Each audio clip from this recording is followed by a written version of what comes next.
Hoje, no Vozes de Alerta, vamos falar sobre um tema urgente, silencioso e profundamente desigual: a fome. E mais do que isso, a qualidade da alimentação nas regiões mais vulneráveis do Brasil. Dados recentes mostram que cerca de 2,5 milhões de lares brasileiros enfrentam a falta severa de alimentos. Mas o problema vai além da ausência de comida. Ele envolve o acesso ou a falta dele à comida de verdade. Em muitas periferias, o endereço define o que chega ao prato. Estamos falando dos chamados desertos alimentares, onde frutas e verduras são raras, e dos pântanos alimentares, onde predominam produtos ultraprocessados, baratos e altamente prejudiciais à saúde, particularmente insegurança alimentar e nutricional. Para discutir esse cenário e entender como a nutrição pode ser uma ferramenta de transformação social, recebemos hoje a Silene Ribeiro, nutricionista e professora de nutrição da Pontifícia Universidade Católica do Paraná. Muitíssimo obrigado pela sua presença e feliz por ter você aqui no nosso podcast Vozes de Alerta. E Silene, que bom que você está aí. Eu fiquei muito feliz, obrigada Marcos, obrigada pelo convite, é uma honra estar aqui com vocês. Que obrigada bom. mesmo.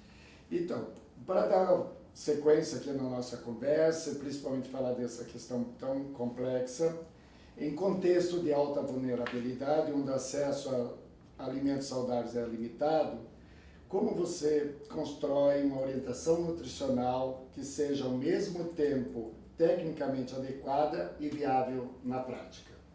Na verdade, Marcos, antes da gente comentar sobre isso, acho que é importante a gente falar, trazer para quem vai nos escutar, nos ver, o que é segurança alimentar.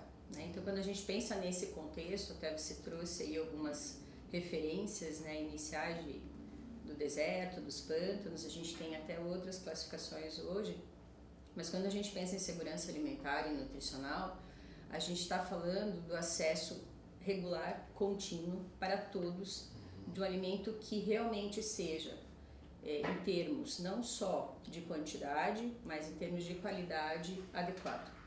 Então, quando a gente pensa nisso, a gente está falando não é só da questão do que a gente chama hoje de fome no sentido da escassez do alimento, mas a gente está falando de possibilidades e condições de alimentar o indivíduo e todos, todos nós e toda a população brasileira e do mundo todo, com acesso regular. O que significa isso? Ter comida todos os dias, contínuo e ininterrupto.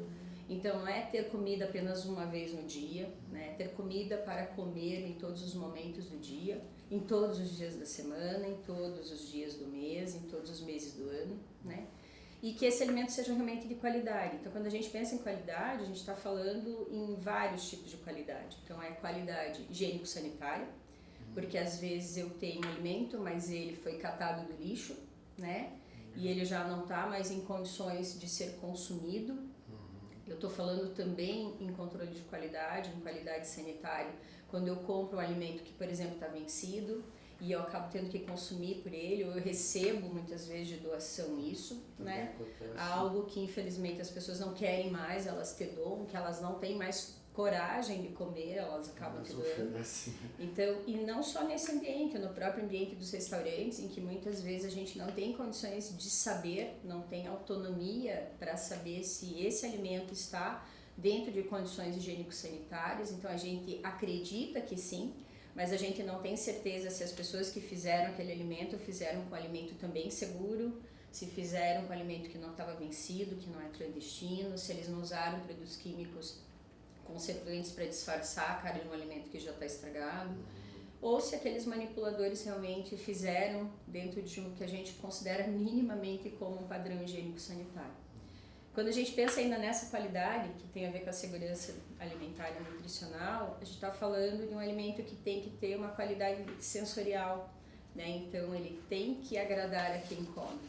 E além disso, ela tem que ser nutricionalmente correta, né? Então não adianta só você encher a barriga, né? Eu preciso dar condições para que esse indivíduo coma com um equilíbrio que gere e faça com que promova a saúde desse indivíduo. Então, quando a gente pensa em tudo isso, né, garantir a segurança alimentar, né, de indivíduos, principalmente em vulnerabilidade, depende realmente de vários fatores. Então, aproveitando essa tua fala a respeito da questão da segurança alimentar, da questão sanitária, da forma como os alimentos também estão disponibilizados para essa população mais vulnerável, você percebe um aumento de doenças crônicas associadas à má alimentação? Sim, na verdade, por conta disso tudo, né, se a gente for analisar, a segurança alimentar, ela também, a insegurança alimentar, que é a falta dela, ela acaba acometendo a maior parte da população hoje, né, porque ainda, né, a gente precisa estar se alimentando de algo que etnicamente, né, que em termos culturais é adequado. Então, quando a gente pensa hoje, né, que isso seria segurança alimentar, garantir tudo isso, a gente começa a perceber que, infelizmente, a nossa população, ela vive em vários graus, em várias situações diferentes e até muitas vezes paradoxais, quer dizer, conflitantes sobre a segurança alimentar, né? Então, existem muitas formas de insegurança alimentar. Uma delas é a fome, como você disse. Então, as pessoas que têm carência de alimentação, infelizmente, elas vão perecer porque elas estarão desnutridas, porque elas estarão numa condição de vida extremamente precária. Então, as pessoas morrem de fome no Brasil, né? Elas perecem de fome no Brasil. E quando eu não tenho nutrientes, eu não aguento frio, eu não aguento uma série de outras situações que, infelizmente, acabam também fazendo parte desse contexto todo. Então, a falta de acesso a alimentos hoje é muito grave ainda no Brasil, e ainda acomete muita gente. Mas, por outro lado, a insegurança alimentar também está gerando muitas doenças crônicas, como você bem disse. Por quê? Porque a partir do momento em que eu só tenho condições por uma questão financeira, e daí lembrando que o próprio conceito de segurança alimentar é ter alimentos de qualidade, né?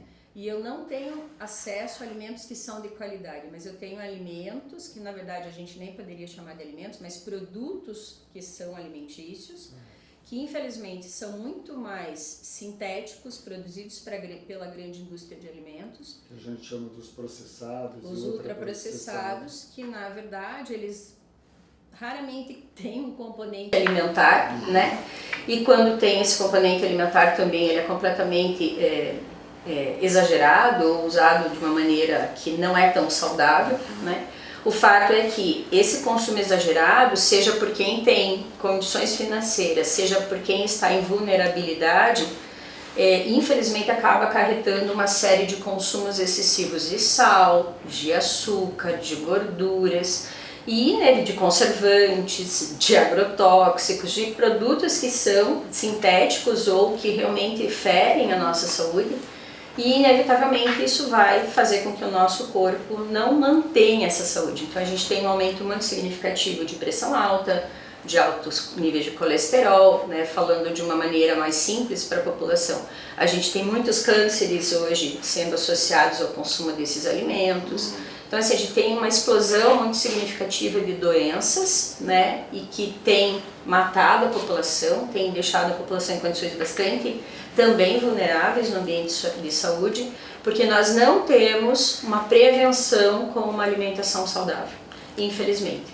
E daí só, né, puxando um pouquinho isso, quando a gente pensa, por exemplo, né, que um alimento que é da indústria, ele é muito mais barato, porque ele né, ele é feito para ser barato, para estar facilmente sendo divulgado na mídia, numa gôndola de supermercado, ele está posicionado para ser realmente informar que ele está ali, ele chama atenção, colorido, ele é colorido, ele tem um slogan bonito, isso mesmo. Né? Tem os brinquedos, tem os personagens, tem personagens, tem uma série de coisas. E ainda por cima ele é gostoso, porque a gente não pode negar que a indústria faz esse trabalho bem feito. Inevitavelmente ele vai ser muito mais preferido, no sentido não de preferência, mas ele vai ser uma opção muito mais facilitada do que um alimento que de alguma forma eu tenho que plantar, eu tenho que colher, eu tenho que comprar, eu tenho que lavar, eu tenho que picar, eu tenho que cozinhar. É muito mais barato realmente você comprar um pacotinho, abrir o pacotinho e simplesmente comer. E nesse caso aí, principalmente que as crianças, que são as que mais são prejudicadas por causa da forma como elas querem consumir e pela própria atratividade que recebe da publicidade ou da própria conveniência dos espaços onde está disponível, a gente percebe também num papel importante e significativo de nutrição as merendas escolares. Sim. Não sei, né, você poderia falar um pouquinho como porque era uma política antes. Eu lembro aí há pouco tempo atrás um estado oferecia biscoito, bolacha como na verdade, alimento, né? uma das assim, os governos de uma maneira geral, aliás, né, a gente pode dizer que assim tem programas de alimentação no Brasil que são muito antigos, e um deles, um dos mais antigos, posso até dizer que um dos maiores e mais antigos realmente é o Programa Nacional de Alimentação Escolar. Se eu não estou equivocada, agora, nessa semana, no dia 14, eu acho, fez 50 anos do Programa Nacional de Alimentação do Trabalhador. Então, a gente tem programas no Brasil há muitos anos, né, há décadas, realmente muito bons e que funcionam muito bem para a questão de melhorar a condição alimentar da população. Mas a alimentação escolar é um dos grandes programas realmente que a gente fica bastante feliz de existir, porque tende a fazer com que, principalmente a população infantil, ela entre no ambiente que tenha um alimento que a gente considera como seguro, né, nesse sentido. Então, o próprio Programa Nacional de Alimentação Escolar ele tem mudado ao longo dos anos, e a gente teve uma atualização muito legal em 2020 e outra agora em 2026, em que esse programa realmente começou a criar regras bastante rígidas para que o uso de ultraprocessados não seja presente na alimentação escolar. Nossa, e isso faz com que a gente tenha uma alimentação, principalmente pública, muito mais segura desse ponto de vista, porque é obrigatório que um percentual bem significativo da alimentação seja com base na agricultura familiar, então o que você faz com que, na verdade, sejam alimentos, né, ainda infelizmente não agroecológicos, mas da agricultura familiar, fazendo com que tenha uma valorização do próprio espaço, né, territorial. Hortas, isso mesmo, comunitárias. Exatamente. Né? E não só disso, né, das próprias cooperativas de pequenos produtores, então isso é muito legal.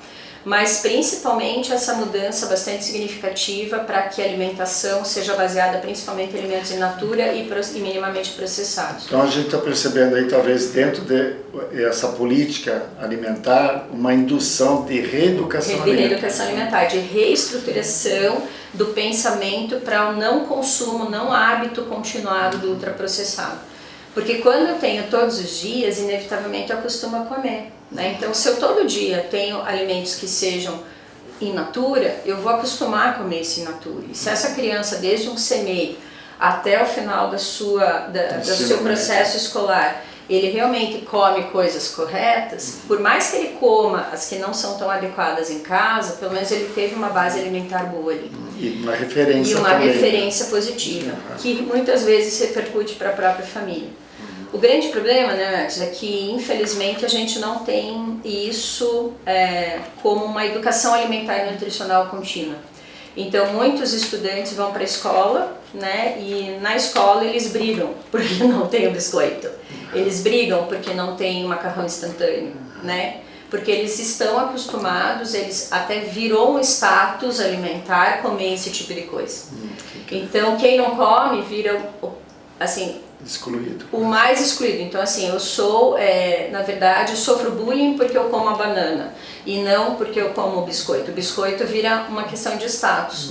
E a gente tem que quebrar com isso, porque o biscoito não tem nada de saudável. Ele é gostoso, ele é um alimento, mas ele não tem nada de saudável. Nutrição.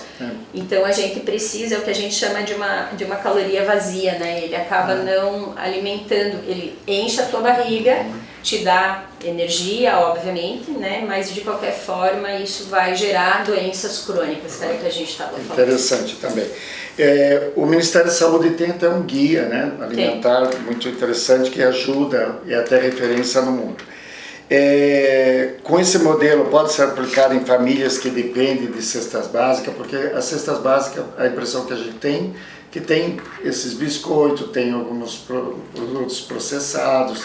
Como é que o governo tem trabalhado isso? Como é que a sociedade também recebe essa cesta básica de uma forma que possa estar dentro desses princípios da reeducação alimentar ou de uma alimentação mais saudável? A gente tem hoje muitos modelos de cestas básicas, então quando a gente pensa nas grandes empresas que concebem cestas, cada um monta do seu jeito.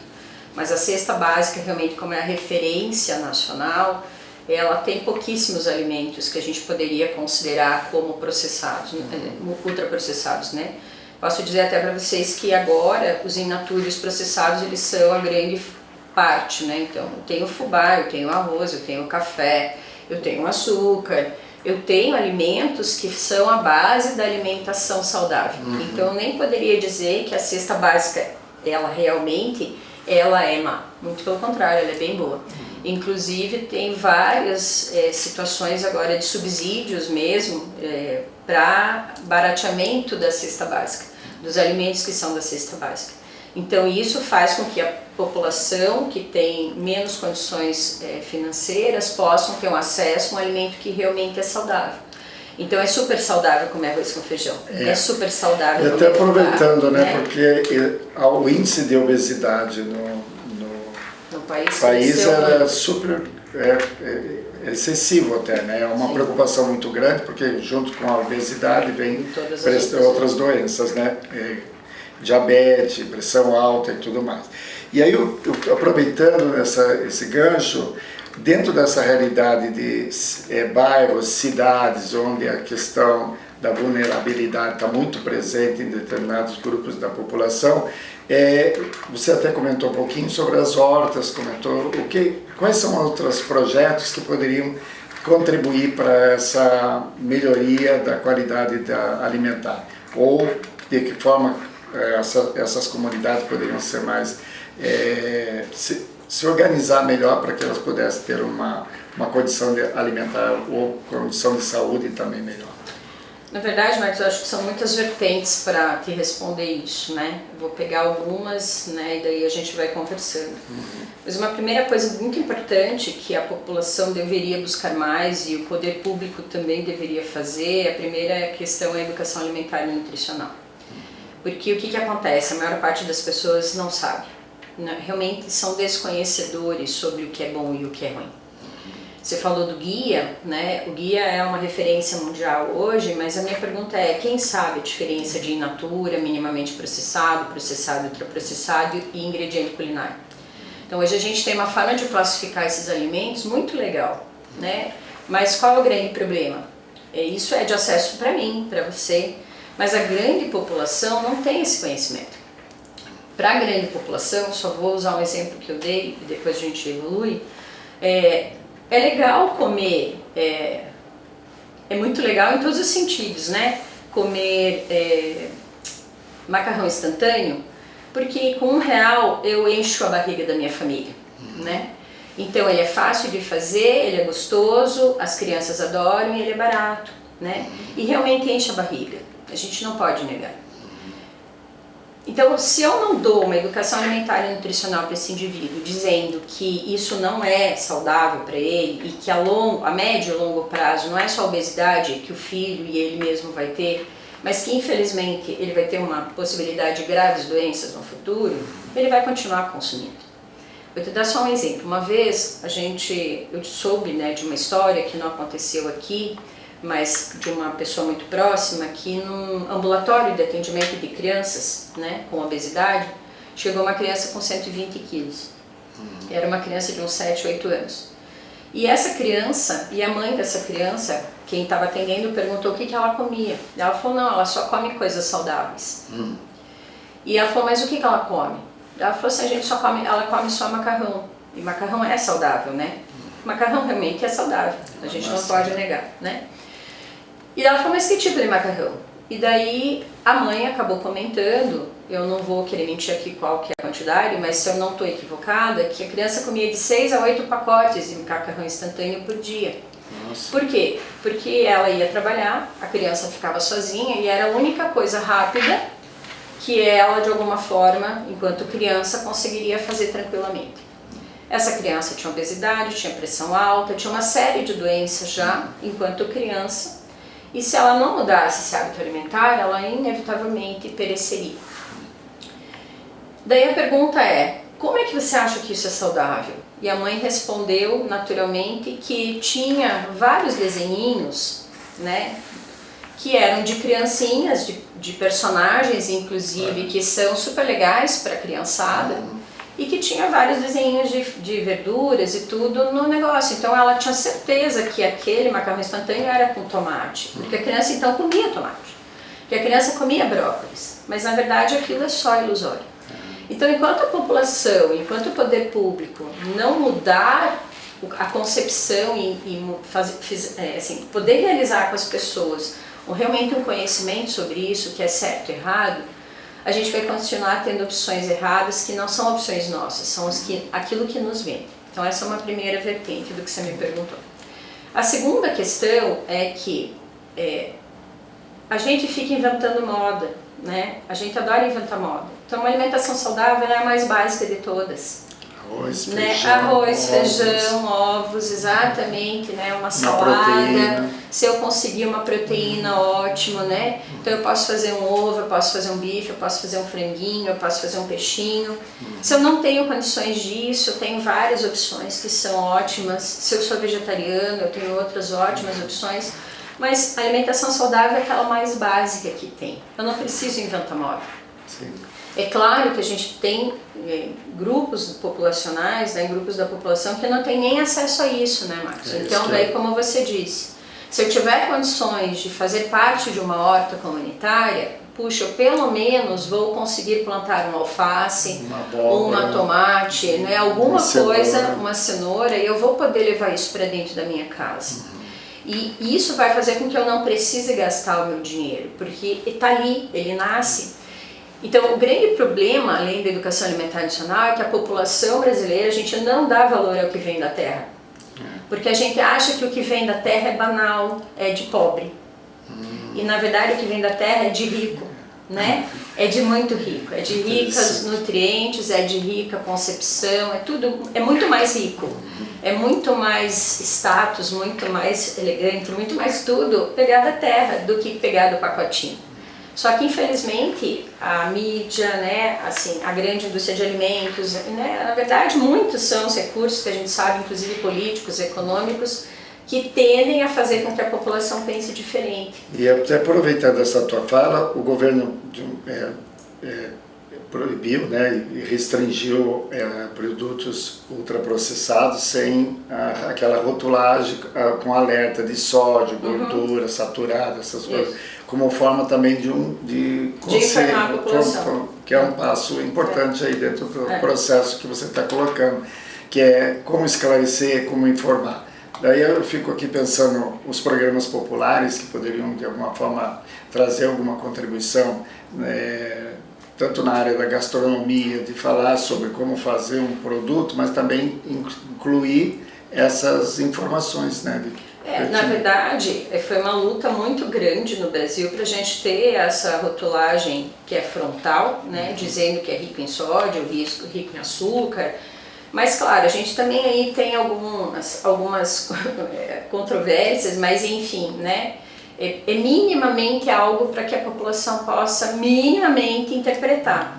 Só que também, né, mas qual que é o grande outro problema do viés, né, do terceiro pé, né, que eu ia comentar contigo? Se o próprio poder público também não fizer, ou se a gente não tiver restrições, principalmente para a indústria de alimentos, né, se o produto industrializado ele não se tornar mais caro do que o produto in natura, ele vai continuar sendo consumido, porque a população não tem acesso, em termos de dinheiro, condições realmente de compra, né?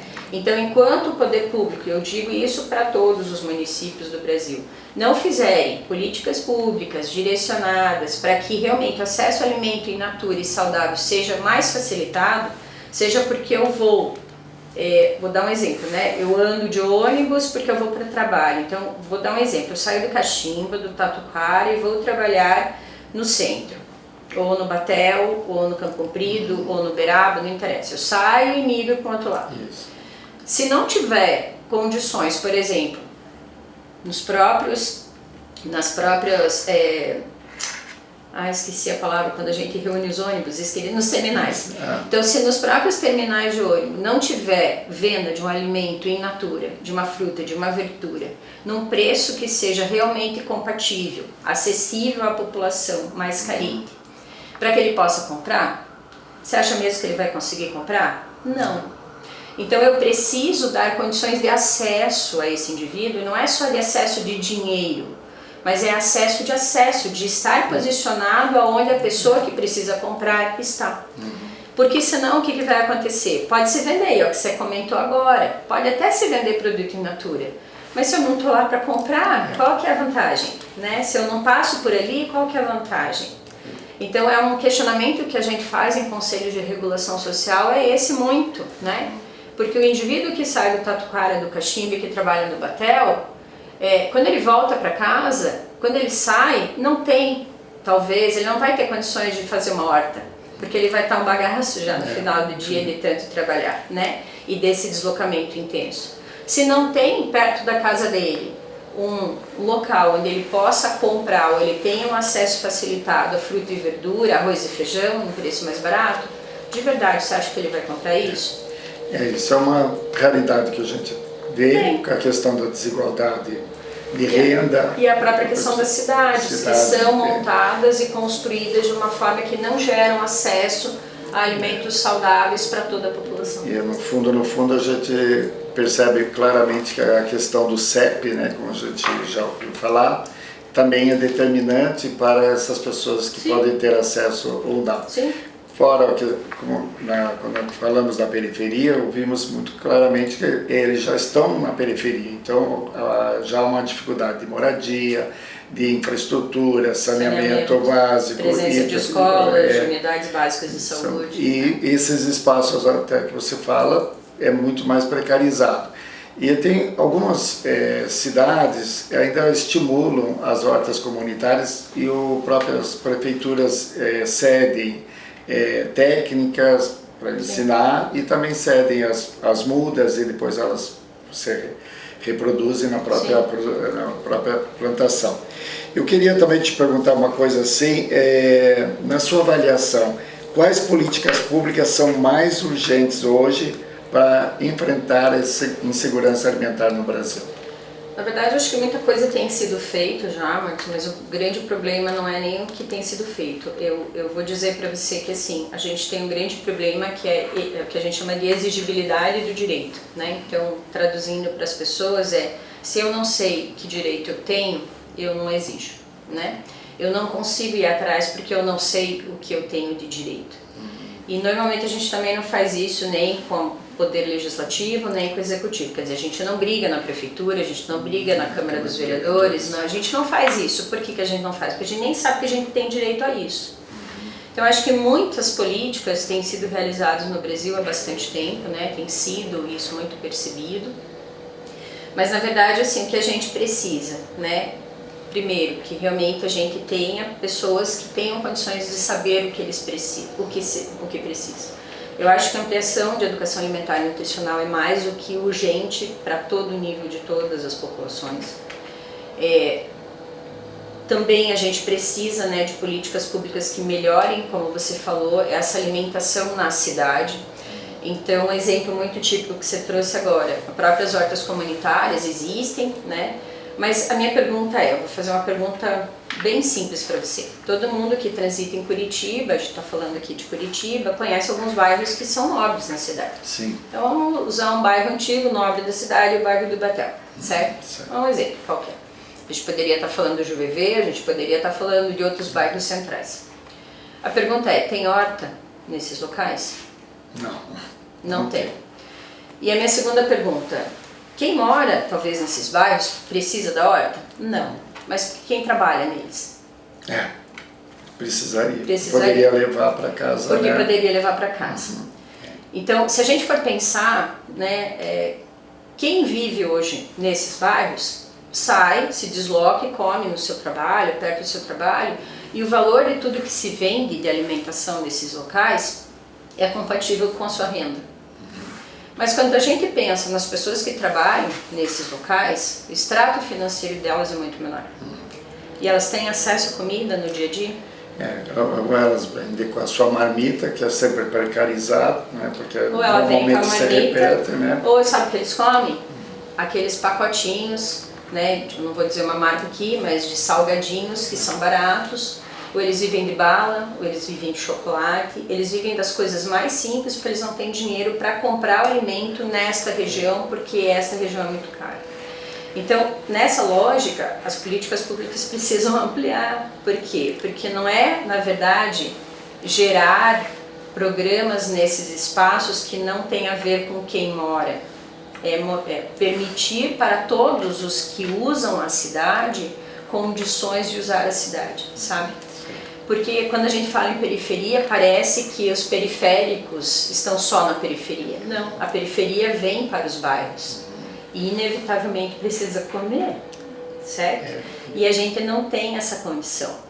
Então, a gente precisa progredir muito em políticas públicas realmente de hortas urbanas, de fazendas urbanas, a gente tem que dar mais acesso de realmente alimentos in natura, feiras muito mais barateadas, subsidiadas em vários locais da cidade, com horários compatíveis com que a população que trabalha possa usar. Eventualmente a gente vê aquelas feiras orgânicas, mas o custo desse produto é elevadíssimo. Aí é elevado porque não existe subsídio para esses produtores também. E mesmo que não seja agroecológico dos orgânicos, mas seja de uma agricultura familiar, que subsídio também a agricultura familiar tem, né? Então a gente precisa melhorar muito para valorizar quem produz, quem consome, quem vende e quem vai consumir esse alimento. E nessas 3 escalas aí a gente tem muita coisa para fazer, muita coisa mesmo, Marcos. Muita coisa se faz, né? Tem sido feita, mas ainda falta muito caminho. O que eu percebo assim que a informação parece muito claro nas suas falas, nas intervenções, a questão de aplicar uma comunicação adequada, então a comunicação para a sociedade, né, e alcançar essa sociedade. Uma legislação que de alguma forma seja mais rigorosa com a questão dos ultraprocessados e processados, né? Porque eles de alguma forma, pela conveniência e disponibilidade deles e pela rapidez também de consumo, se tornam quase uma armadilha para a própria sociedade. Posso só dar um? Claro. Por exemplo, o ultraprocessado eu não preciso de gás na maior parte das vezes, eu gasto o menor gás possível. E o gás é uma fortuna hoje. Então, como é que esse indivíduo vai fazer se ele não tem gás? Então, políticas como o Vale Gás, que muita gente inclusive questiona, como é que eu vou dar condições a esse indivíduo se alimentar de uma comida de arroz e feijão se eu não tenho gás para cozinhar? Se não tem energia, né? Porque é uma das condições, né? E aí, claro, o botijão de gás lá 150, 130, a gente percebe claramente que às vezes se por uma família uma por mês. E aí dentro dos salários que recebe, isso aí fica aluguel, mais luz e tudo, fica muito caro.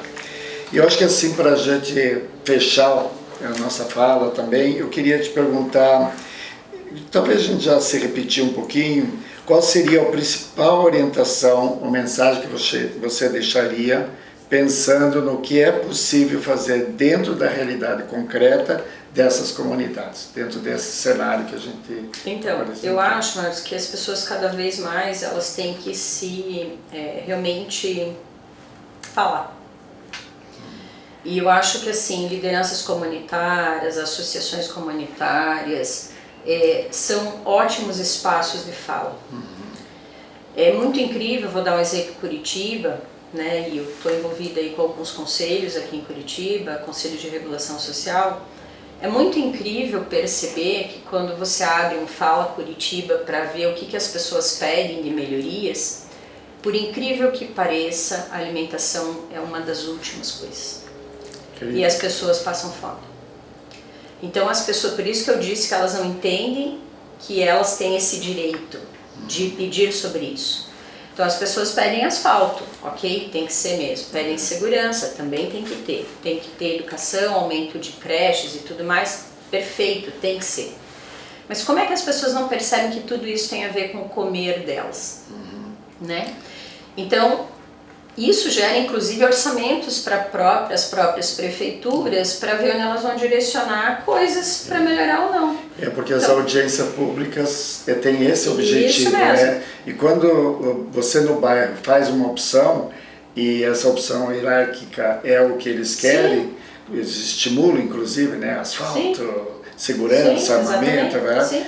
E a alimentação não entra, é porque eles não têm conhecimento disso. E que, na verdade, quando você pensa na saúde, se eu tiver uma boa alimentação, eu vou ter saúde. Eu tenho, provavelmente, uma saúde mais garantida. Né? Se eu tiver escola, eu terei alimento para o meu filho, terei condições de sair para o trabalho para ter dinheiro para comprar comida e viver bem. E isso vai me gerar saúde. Então, assim, eu vejo, né, que a gente precisa realmente se engajar e deixar de lado, isso não faz parte, não adianta eu falar, porque na verdade a população é muito disso, né, muito acomodada também. Não estou falando de todo mundo, não estou falando, né, não vou generalizar, mas assim, a gente tem uma acomodação natural no brasileiro. Se a gente não brigar, se a gente não pedir, se a gente não reivindicar, ninguém vai fazer pela gente, isso é um fato. Então, se você não pedir uma feira no seu bairro, não vai ter feira. Se você não pedir que a feira feche às 10 da noite, porque é o horário que você vai ter para ir lá comprar, ela não vai fechar nesse horário. Se você não pedir para que alimentos sejam subsidiados, não vai acontecer. Eu pensei agora assim, em algumas cidades do Brasil tem pé de jaca na rua, sim, exatamente. Tem caqui, eu me lembro que quando eu fui no projeto Rondon, eu vi algumas cidades, tinha as frutas. Sim. Isso é uma coisa que eu comento sempre, como é que com tanta gente passando fome nessas cidades, não tem árvores frutíferas nas ruas. Que é uma forma que poderia ser plantada. Tudo bem, árvores com flores são maravilhosas, né? Embelezam a cidade e tudo. Mas as frutas poderiam alimentar. Mas as frutas alimentam. Isso. Pelo menos alimentam as pessoas que estão em situação de rua, as pessoas que estão com uma fome, pode ser eu, pode ser você, a gente passa e pega. Porque assim, hoje, eu vejo o meu pai tem um pé de pé de abacate na frente da casa dele. Mal começou a ter abacate, os abacates sumiram. Isso significa o quê? Tudo bem, a vizinhança pegou, os indivíduos em situação de rua pegaram, ok, é para comer, né? Isso não é um furto. Na verdade, isso é uma possibilidade de ajudar pessoas. Maravilha. Então, interessante, né? A gente termina então. Muito obrigado. Estou muito feliz com essa fala. E ela tem uma fala que trouxe uma consciência em relação à questão da informação, à questão nutricional e dos desafios, né, do próprio país. E essa tua última fala também sobre a audiência pública, que as pessoas não veem a alimentação como uma das prioridades, né? E faz uma troca pelo asfalto, pela segurança, é claro que são necessárias, mas não é também a prioridade. E essa conjunção entre nutrição, alimentos e saúde é um escopo bem interessante que a gente poderia melhorar, inclusive, a saúde do país a partir da alimentação saudável. Isso. O Brasil economizaria muito com remédios e com cirurgias e com hospitalizações se a alimentação fosse a prevenção. Maravilha. Então, muito obrigado. Então, chegamos mais do que falar sobre alimentação, falamos sobre desigualdade, território e dignidade. A fome, como vimos, não é apenas ausência de comida, ela é também ausência de escolha, de acesso e de condições mínimas para uma vida saudável. Em um país onde milhões ainda convivem com a insegurança alimentar, discutir nutrição é necessariamente discutir justiça social. Quando o CEP, o endereço, define o que chega ao prato, estamos diante de um problema que não é individual, mas estrutural, e que exige respostas coletivas, interdisciplinares e urgentes. Nosso agradecimento especial a Silene Ribeiro pela generosidade, pela escuta e pelas reflexões que ampliam nosso olhar sobre um tema tão essencial. E a você que nos acompanha, que esse episódio provoque inquietação, mas também mobilização, porque a transformação começa pelo conhecimento, mas só se concretiza pela ação. Eu sou o professor Marcos José Zablonski e este foi o Vozes de Alerta, um projeto que acredita na comunicação como ferramenta de consciência, engajamento e mudança social. Até o próximo episódio.